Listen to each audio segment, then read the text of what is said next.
இந்த நியூஸ் எல்லாம் கேட்டு நீங்கள் கொஞ்சம் கன்ஃபியூஸ் ஆகிருப்பீங்க. அந்த டீம் இந்த டீம் அப்படிலாம் சொல்லிக்கிட்டு இருக்காங்க இல்லையா?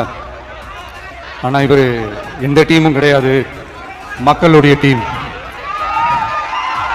பீப்புள்ஸ் டீம் அப்படின்னு எல்லாருக்கும் தெரிஞ்சதுக்கப்புறம் வேற என்ன அவதூறு பரப்பலாம் இவர் மேலே அப்படின்ட்டு ட்ரை பண்ணி எல்லாமே அவங்களுக்கு ஒர்க் அவுட் ஆகலை.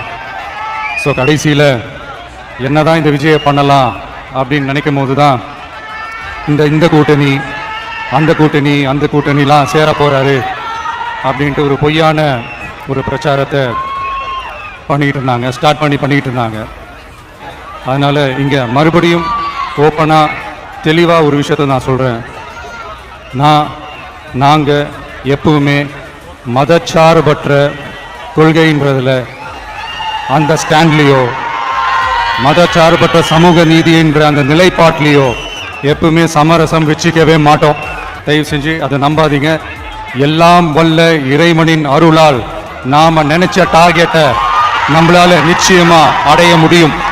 என்னுடைய இஸ்லாமிய சகோதர சகோதரிகளுக்கு என்னுடைய ரமலான் நல்வாழ்த்துக்கள். கான்ஃபிடென்ட்டாக இருங்க, நல்லதே நடக்கும், வெற்றி நிச்சயம்.